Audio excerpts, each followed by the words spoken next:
And I hope you like this Dhamma talk this evening, because I just hope you're not disappointed by it. I don't think you can be disappointed by this evening's Dhamma talk, because this evening's talk is on the subject of disappointment.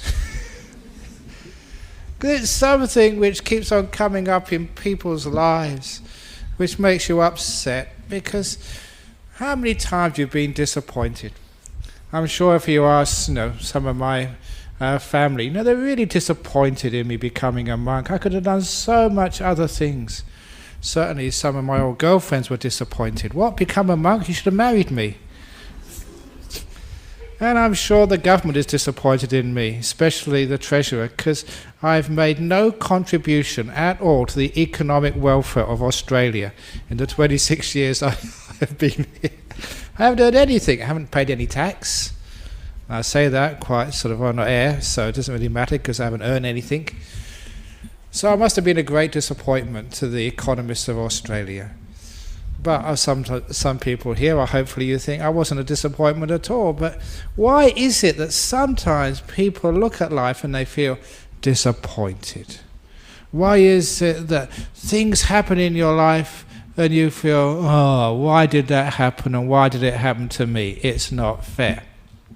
And looking at disappointment and just how it takes away the happiness and the joy and the energy of your life. It's one of those forms of suffering which as a Buddhist we can look at, understand, and through the understanding of it we can transcend and be a person who's never again disappointed in life.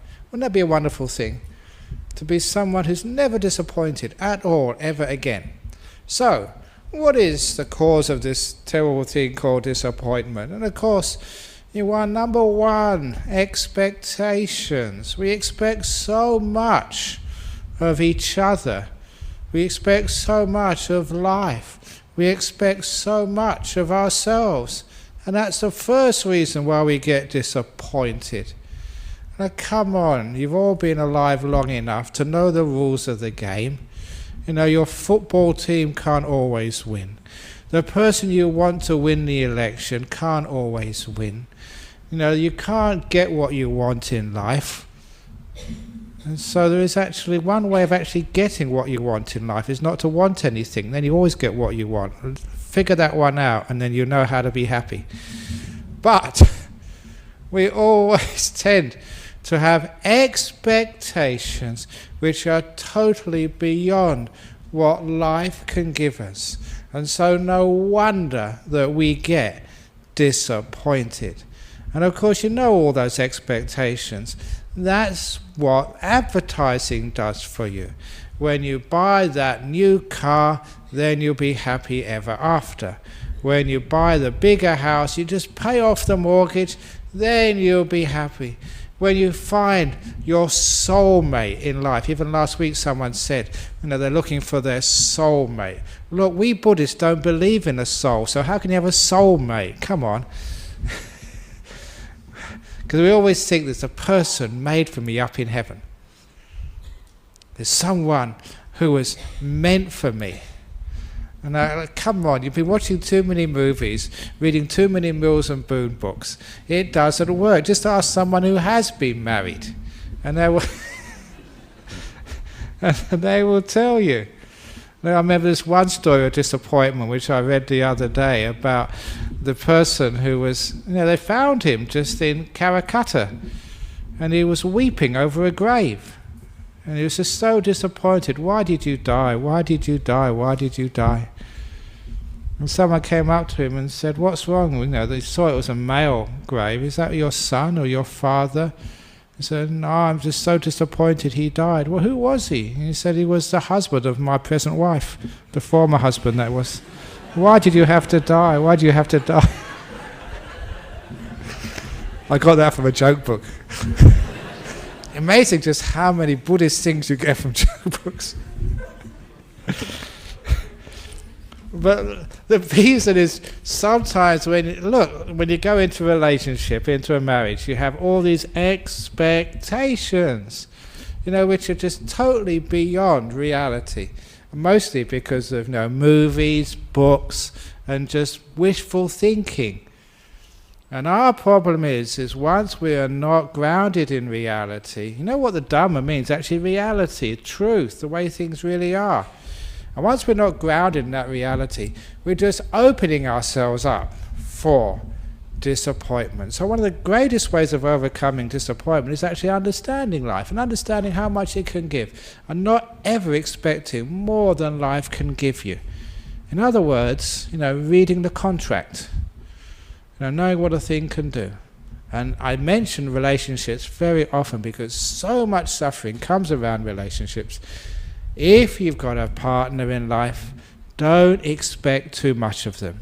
Even better, don't expect anything at all. That was another story I read in the same book where that previous story came. This husband and wife, they've been together for a long time.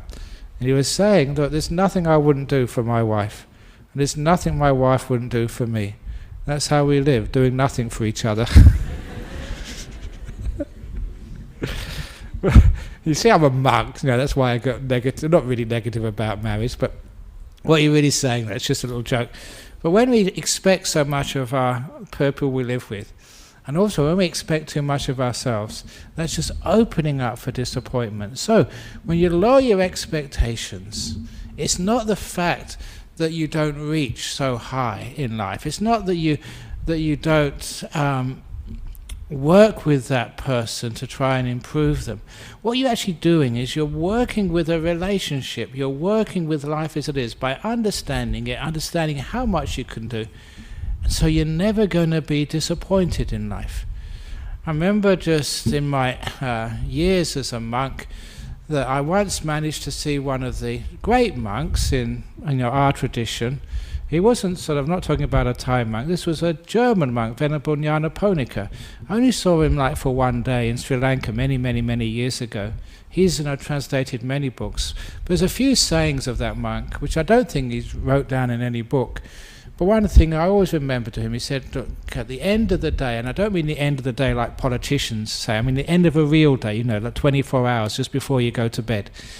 Now he said, well, at the end of such a day, if you go to bed at night and thinking you've done the very best you could possibly do, then you should go to bed happy and peaceful.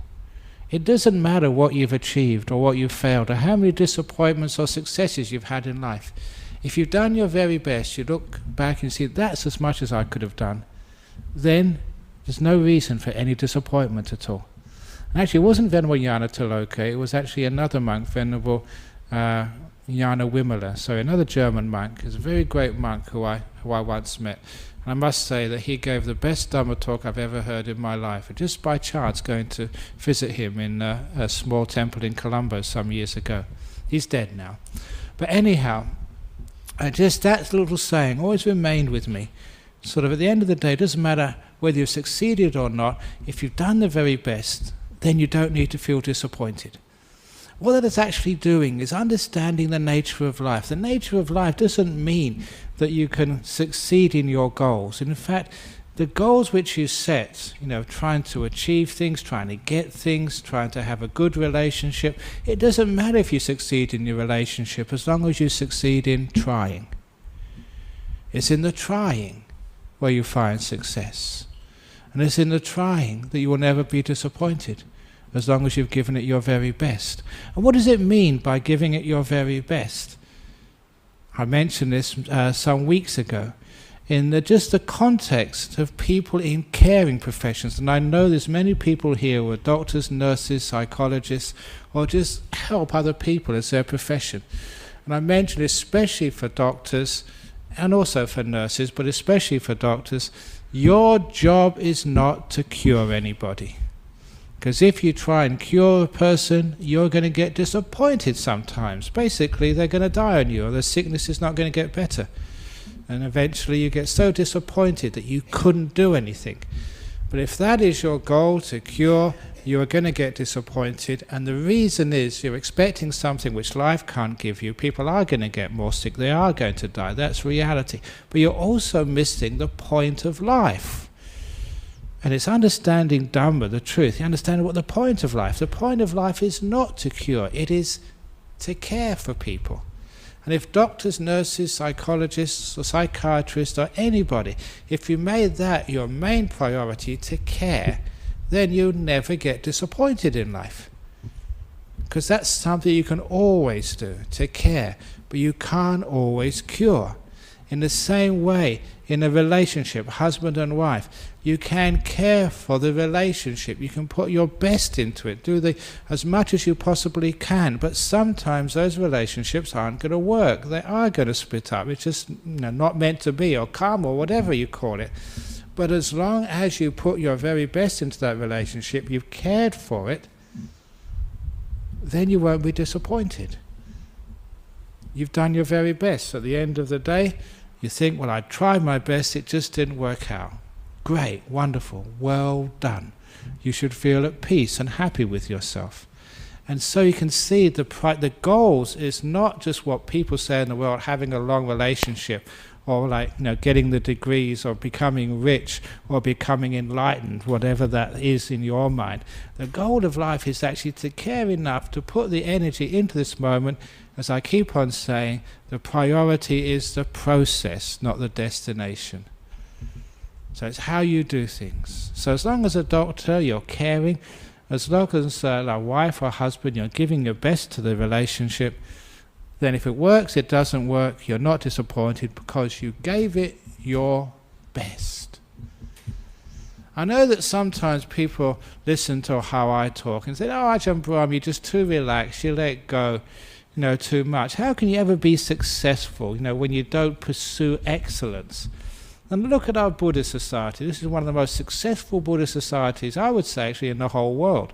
How many people come here to listen to talks? And these talks, not just the people who listen actually here in this hall, but these talks go out on the internet. This, was it 20, 30,000 people listen to each talk after 1 week? This is highly successful. So, but how does that, you never actually try to do this. Is never your goal, if you're giving a talk, to see how many more people you can reach. The whole purpose of the talk is just to care for this moment, to put as much energy as you possibly can do into this moment, giving a talk, caring for each other. And if you just do that, caring for the process, now that's actually where you're more likely to be successful. And if you give a talk and nobody turns up, or nobody listens, or everybody walks out, and actually people used to do that in my early talks. It's true.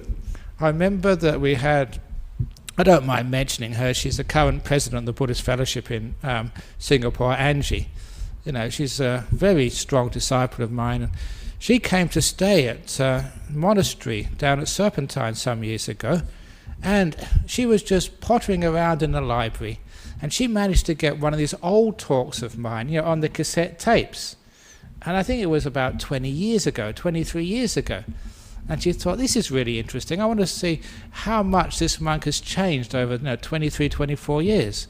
And she played the tape, and she came up afterwards. She said, Ajahn Brahm, that was the worst tape I've ever heard. That was terrible talk. And I laughed, and they said, yeah, of course. That's just when you're learning. But even at that time, you weren't really concerned about, whether people liked it or not, just the effort and the energy you were giving into it.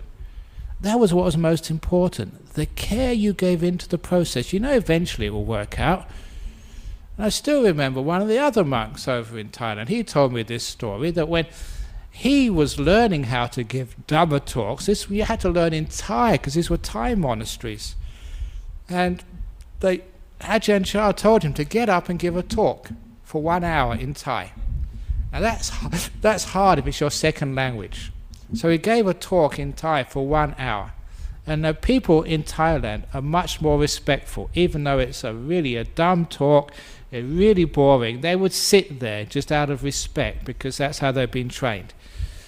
Not like here, if you don't like the talk, after 5 minutes you're out of here. But that's our culture, who cares?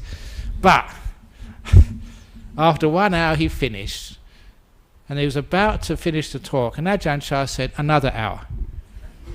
And he had to do this. And so now this time, some of those lay people, even out of respect, they couldn't sit there. So they went for the door. But he managed to get through, repeating himself. And so 2 hours he'd talk. And then the quality of the talk was right down the very bottom by the end of the 2 hours. but he'd done it. And Ajahn Chah said, another hour. So he had to go for 3 hours, and he just was having long pauses. And most people had left. The few people who were still there were leaning against the wall, just with their heads down, snoring. But he managed to get through it. Another hour, said Ajahn. He had to do 4 hours. And the last hour was the worst possible talk you could ever expect anywhere. Even the mosquitoes were falling asleep. And but that was actually a teaching of this great monk Ajahn Chah, to tell you, look, don't have goals of wanting to give a talk and being the best speaker in the whole world and have everybody come up after and say, wow, what a wonderful talk. That's not the point. Because if that is the point, you will be disappointed. The main point is not just if people like the talk, it's actually what you give in every moment when you're giving a talk. It's caring for this moment. He said, now that is your goal. And if you make your goal that, then of course you're not disappointed, because that monk, he realized that he did give everything he had. But after 4 hours, there's not much left to give, but at least he gave what little he had left. People liked it, didn't like it. That wasn't the point. And later he became a great teacher. That's how you become a great doctor. You may lose many patients at first, but you're caring for people right now. And that's what you can do. And that's what you keep bringing up. By caring for the process, of course you get better and more skilled as you go along. So that's the same in relationship. You know, you care for the moment. You put your energy into trying your best. The chances are that your relationship is going to get better as the years go on. Because actually you're developing it, you're growing it. You don't expect anything. Because you don't expect anything, you're putting energy and effort into it. Our problem is if we expect, yeah, well, now we're married, now it's going to be okay. And of course people take each other for granted. They take the relationship for granted, don't put any effort into it. They don't care about it anymore. They think that once you've got the rings on it, it's the same as handcuffs and you can't get away from each other anymore. No, the rings aren't handcuffs, even though they're circular and they've got something to do with handcuffs, and you've got one each. But unfortunately, there's no sort of chain between the two of those rings. But nevertheless, we think sometimes we don't need to put any effort and energy into it, and that's the problem. So the goal of our practice as married people, single people, doctors, street sweepers, unemployed, monks, whatever, our job is actually to do the very best we can in every moment, to care for this moment. And of course, then you don't get disappointed. Because when we get disappointed, it's not just only expecting, but having the wrong priorities in life. You know, do you expect to be wealthy? Do you expect to have lots of possessions? Sometimes some of you come from overseas, you study over here, and sometimes your relations, or you really think your relations, they want you to do well. They want you to go back to your home country later on and say, look at the house I've got, look at the money I've got, and then you're at success. No. Look, I migrated over here from Thailand, and look how much I've got. 26 years and nothing. Nothing in my bank account, no property, no kids. My goodness. By all worldly standards, I'm a big failure.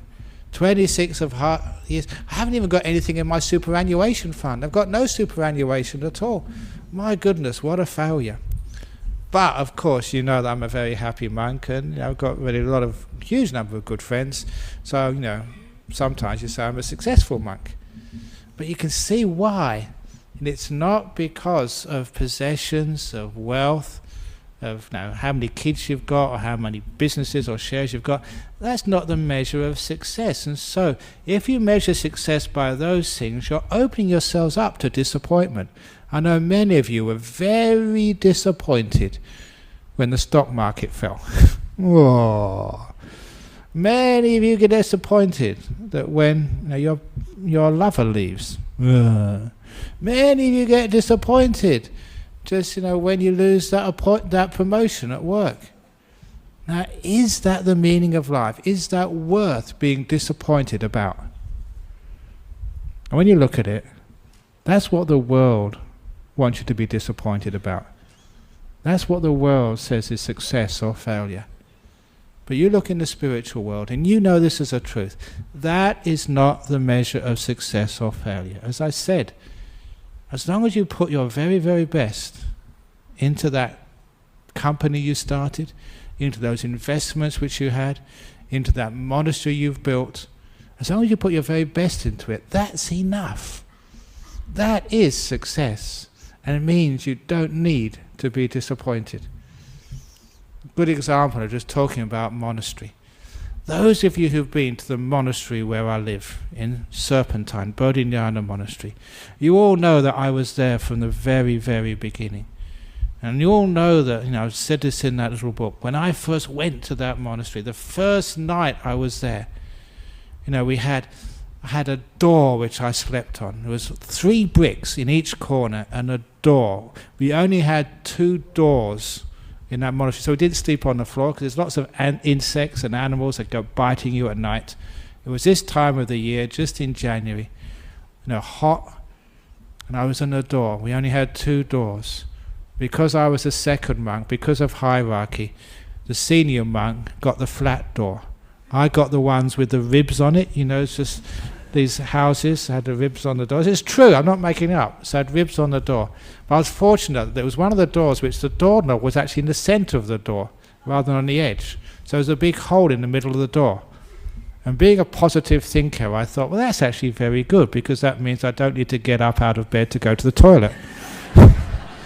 It's a very, very good. So I don't know why they don't make other beds like that, with a hole in the centre, a bucket underneath, so you don't... You know what it's like getting, these hot days or cold days, getting out of bed to go to the toilet. So, that's positive thinking. So, and you realise that you didn't know whether that monastery was going to work. We were totally in debt, had no money at all, and we had to work very hard. And I did work very hard, and it started to work, the monastery. And then it came to, I always remember this because it's an anniversary tomorrow, January the 31st. 1991, when the temperature at Bodhinyana Monastery reached about 47, 48 degrees. And that was before the fire came. It was a huge bushfire that day. Crown fire came right through our monastery. And there you were. This monastery which I'd spent how many years? About so many years building up, and when you have one of these bushfires, this was hotter than the 2J fire, which was earlier on.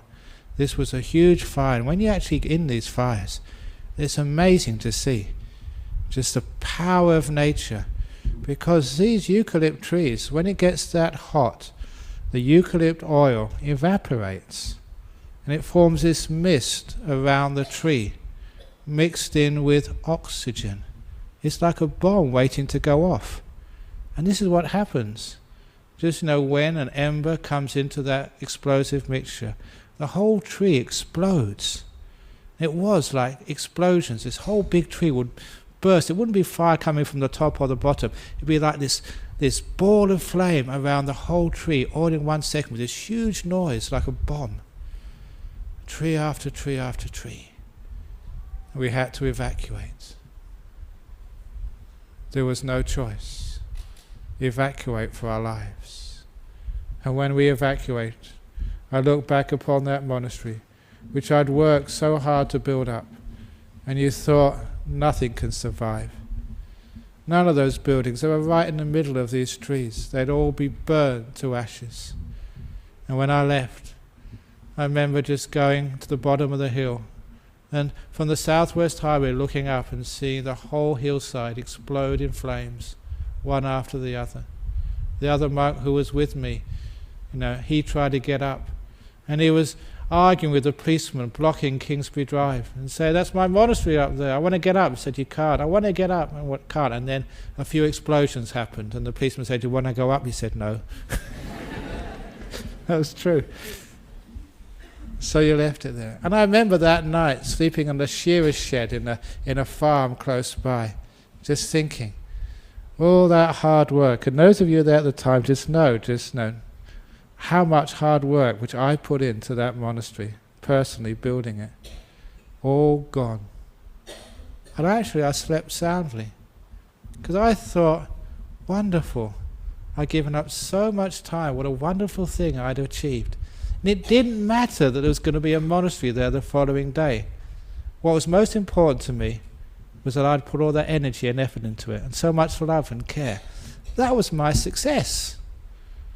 Not the fact there was a monastery there at the end of the day, but the fact that I put so much care and effort and energy into what I did. And I was so happy with that, I slept well. And of course, those of you who know the story, the following morning you got up there and it was all remaining. There was a caravan which was burned, but all those huts, those buildings which you see there were totally survived. And even though it was a far more intense bushfire than you saw at Tujay. Even I remember just one of the head of the bushfire, they didn't call it FISA in those days, the head of the bushfire brigade, he had to come for an investigation, and I took him around. I remember him seeing one of the huts, and I'll never forget the words he said. He looked underneath it and around it, examined it totally, and then he turned to me and said, "Brahm, this should not be here." I remember that, it shouldn't be there, but it was. So it was actually a bonus for me. But even if it was destroyed, I wouldn't have minded. Why? Because the destination, what we achieved, was not the buildings, but was how we did it. That was what was most important. So I wasn't disappointed. And if that monastery had been destroyed, I wouldn't have been disappointed. I think, wow, what a wonderful thing we had done. Great. So my priorities in life, from that time and from even now, is not what you achieve, but the process, how you do these things. And if the process is more important than the goals, or rather the process is your goal in life, disappointment doesn't happen in life. How can you be disappointed when you know you've tried your best, you've given it everything you've got, you put a lot of care into it, and you've had a lot of fun on the journey? If you reach the destination, that is just gravy, that is just bonus. But the journey was the most important thing. And that's why you don't get disappointed. So relationships, it's the journey of the relationship. Whether it lasts or doesn't last, that's just a bonus. But the fact that you've had a wonderful time together, you've enjoyed each other's company, you've given it everything you've got, it didn't work out, fine. We just had a wonderful time together. And the same in just, not just relationships, just life ends, people die. And I don't know why people just can't accept that and enjoy the process of dying and death and separation. Because you can't stop it. It's part of life. And we expect people to keep on living and living and living and living, and they can't do that. It's obvious it can't happen. But instead of worrying about a person dying, we look upon their living. It's the living is important, not the death. And so understanding that, it's the process which we've had together, the time we've had together, the great wonderful moments we've shared together. And if a person has lived at the end of their life, they think, wow, I've done as much as I possibly could have done as a garbage collector. I've just really sort of cared for all those garbage cans which I've picked up in my truck. And I've tried my very best not to leave anybody or not to sort of spill things on the ground. And then at the end of the day, when you die as your garbage, and you go to the great recycling dump in the sky, and you can think to yourself, wow, what a great career I've had. I've had such a wonderful time as a garbage collector. Whatever else you do in your life, doesn't matter if you're a garbage collector or a doctor or a prime minister or a monk or whoever. The most important thing in life is just as long as you're giving it everything you've got. And then you never think in life, oh, what a great disappointment. I only managed to be a garbage collector, and that's what I managed to do in life. Spiritual life teaches you that's not what we call achievements. That's not what really matters in life. And so it doesn't matter how long we have together. What's important is the quality of that time we spent together. Even if it's just a few days, you've had your child, and then he dies after a few days of life. It does not matter just how long, it's the quality of that time you've had with that person. That is what is most important. And I think people realize that. Their expectations is not that when you give birth to a child they're going to last forever, or for 60, 70, 80 years. We don't even have that expectation. Anybody who knows the truth of life means people can die at any time. That's the nature of life. That's why that sometimes people, call me up and they say, because they usually call me up, somebody has died. And if there's somebody I know, I actually say, I expected that. What do you mean they're only 20? Of course I expect that, because they can die at any time. That's the nature of life. You expect these things, so you're not disappointed. But especially, and look, I've done many funeral services, another one on Monday. Like, if this keeps on going, we'll have no Buddhists left in Perth, but I think we get more Buddhists. And I usually, after 1 week, if you go to a funeral, you count up how many Buddhists have died and how many more Buddhists have you made. So I'm usually in the positive side of the ledger, so that's why I don't get the sack from the Buddhist Society of West Australia. But when you look at, so I do so many funeral services, and sometimes people do die at a young age. But there's something I've noticed. Now, this is personally, I've known these people, many of them, come here and got to know them and care for them and talked to them and even visited their houses. But one thing I've always noticed, I'm never sad when a good person dies. And it doesn't matter just how long they've been alive, 6, 7 years of age. If they're a really good person and they've lived a wonderful life, even only 6 or 7 years, I feel like celebrating their life. But there's been cases where the person's been 70, 80 years of age and they haven't done much for anybody.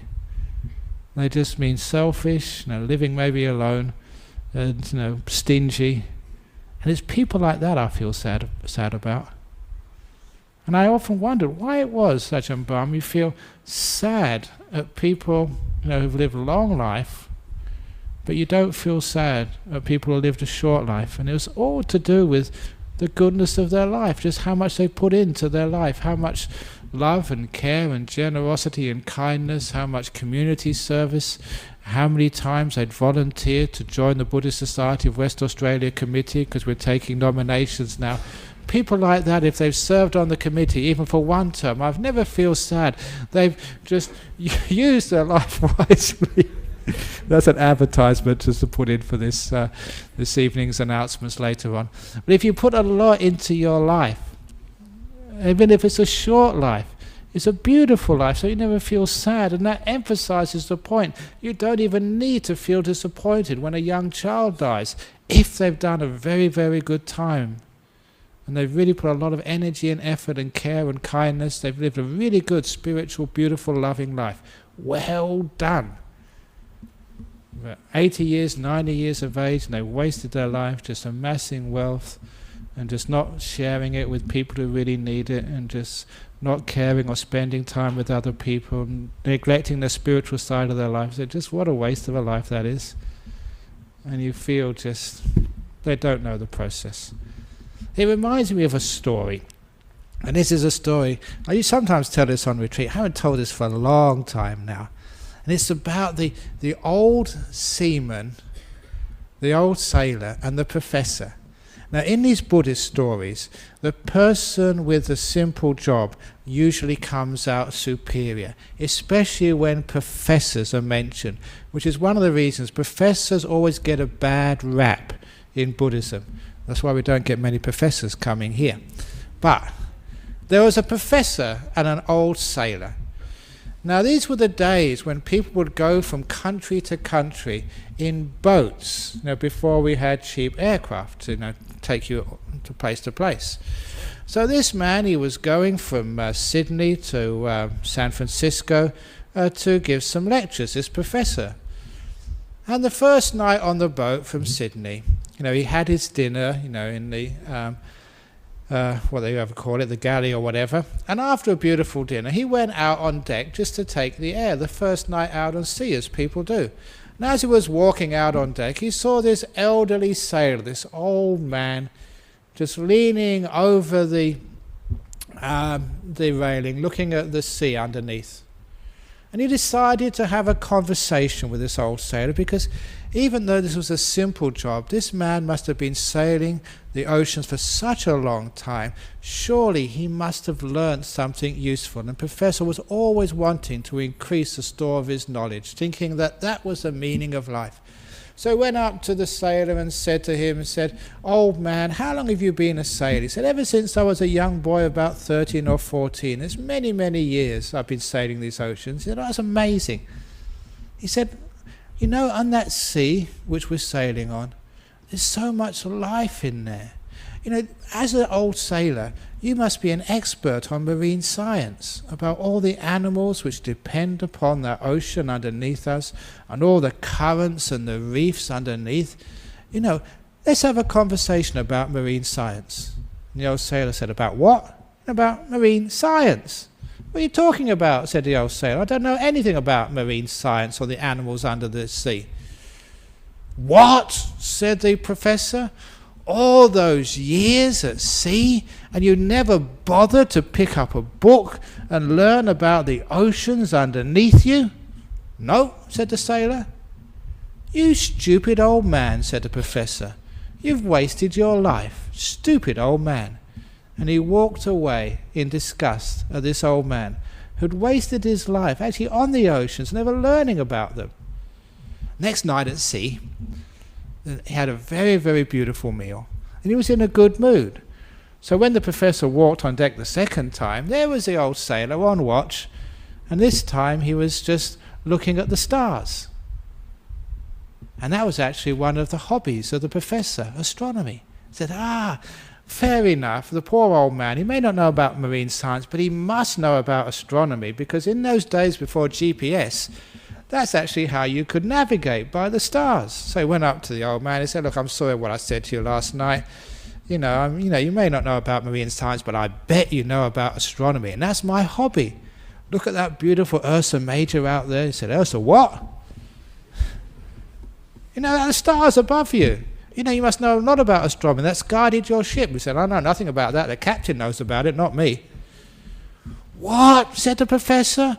"All those years at sea looking up at the heavens above you, and you've never ever bothered to learn about astronomy? You stupid old man. What a waste of a life. You've wasted your life, you stupid old man." And the professor walked away in total disgust. Now the third night at sea, it always has 3 in Buddhism. Actually, it has one more, but I'll come on to that later. The third night at sea, now the cook made an amazing dinner. It was just so delicious. Straight away it put the professor in a good mood. And when he went up to deck, it was one of these balmy nights over the ocean. Just a gentle, almost fragrant breeze was wafting over the ocean. And it was such a beautiful evening. The professor said, "Oh, come on, I'll give this old sailor another chance." Because the professor was a professor of meteorology. And he realized sailors may not know about marine science, or just ordinary sailors may not know about the stars, but they must know about the weather. Because it's the weather, the power of the winds, which drives these ships. And if there's a storm, that could sink the ship. So the weather is one of the most important things for the sailor to understand. So he went up to that sailor and asked him, he said, "Look, I'm so sorry. I was in a bad mood the last 2 nights, and I misjudged you. Sure, you may not know about marine science underneath you or astronomy above you, but I'm sure you must know about meteorology, about the winds, the weather which drive the ship, which could ruin the ship or give it safety. Let's talk about meteorology." "Meteor what?" said the old sailor. "About the winds and the storms." "I know nothing about that," said the sailor. "I'm just a simple sailor man, that's all." "What? What? You stupid old man! You dummy! You nincompoop! All those years, what a waste of a life! You just wasted your whole life, you stupid old man," said the professor, and walked away. And he decided he'd never ever talk to that fool again. 4th night at sea, he never went to the galley for dinner, because it was one of those nights at sea which were rough. And he suffered from seasickness. Putting anything in your stomach would just come out again afterwards. So he stayed in his cabin. And as the night grew later and later, the storm got worse and worse. And in the ship you can actually feel it, because the boat starts to rock and rock and rock, and you can feel the waves bashing against the hull of the ship on the other side of your cabin window.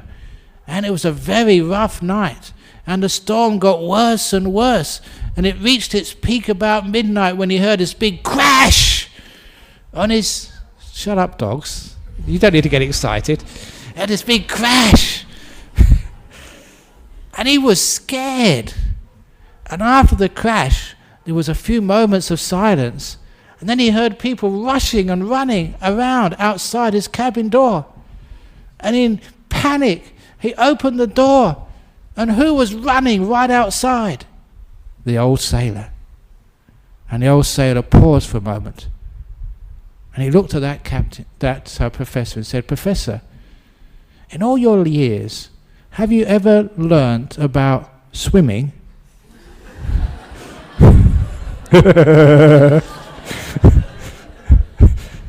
Actually, no, said the professor.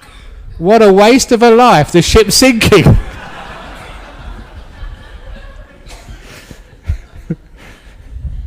And the moral of that story is, you stupid old professor, it's okay to learn about astronomy or sort of marine science or even meteorology if you're a sailor, but the most important thing to know as a sailor is how to swim.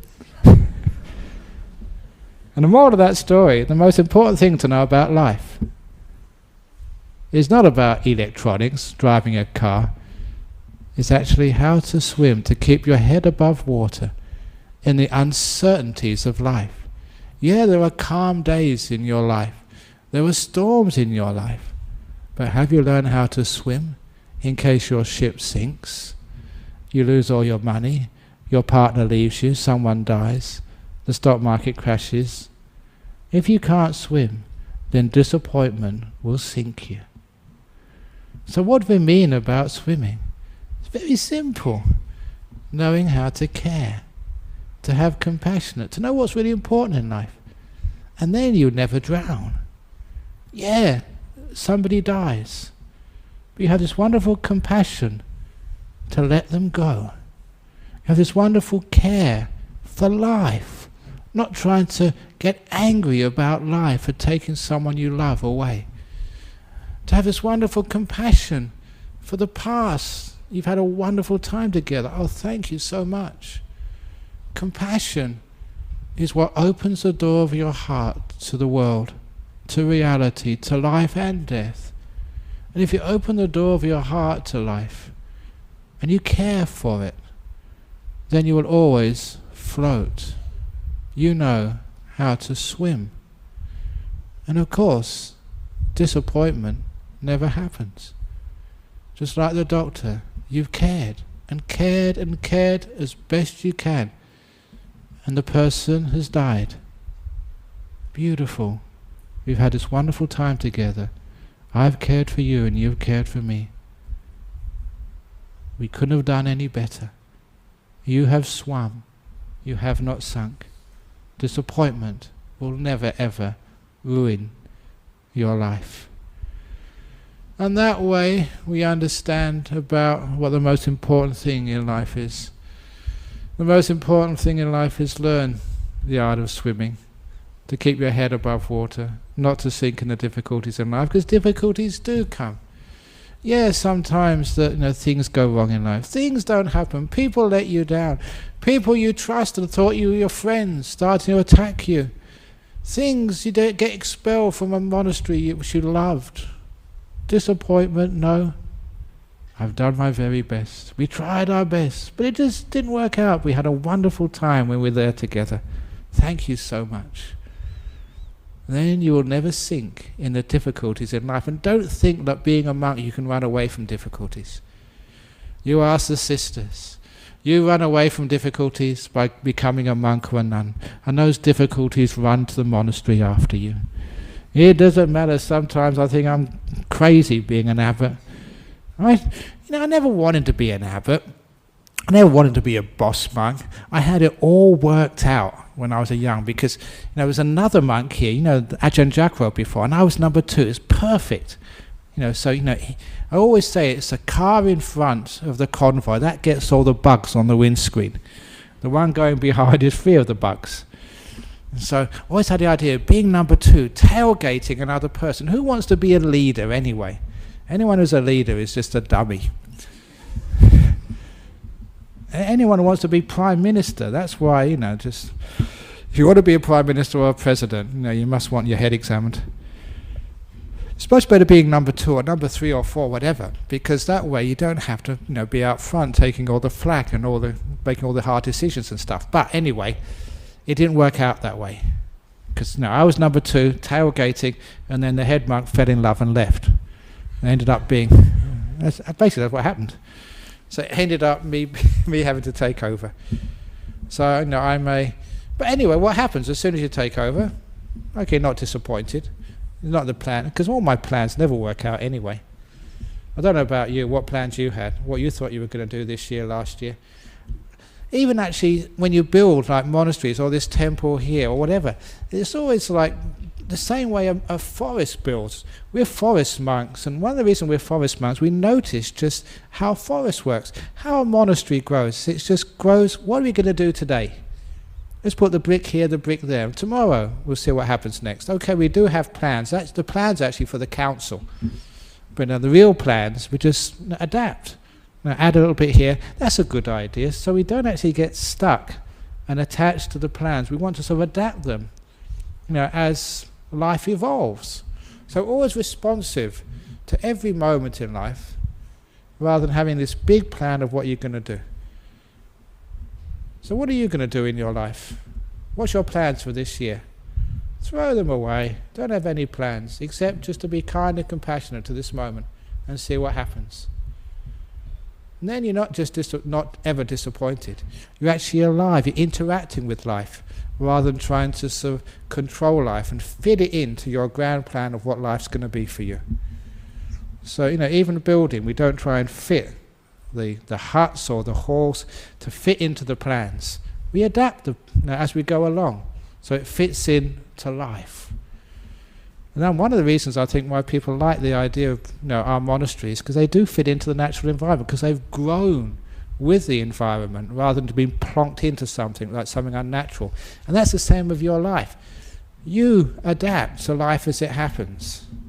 Don't have a grand plan of where you want to be next year, where you want to be 10 years from now, 20 years, 100 years from now. Because whatever your plan is, I guarantee it won't work. It won't turn out as you wanted. That's, if anyone asks me what the meaning of life is, the unexpected. That's what the meaning of life is. Unexpected. You don't know where this is going to go to. You cannot predict it at all. So you just have to react to it as it happens and enjoy that process of reacting with kindness, not with disappointment. Big plans mean big disappointments. Kindness means the real success in life. Because with that kindness, with that mindfulness, attentive to every moment, what needs to be done right now? That's all I can do. Keep doing that. Learn how to swim. And then whatever happens, you always survive. So this is actually how I live my life anyway. And so whatever happens in life, you don't really get disappointed. You don't expect anything anyway. And also, if things don't go quite to plan and they're difficult, you don't sort of linger in negativity towards the past.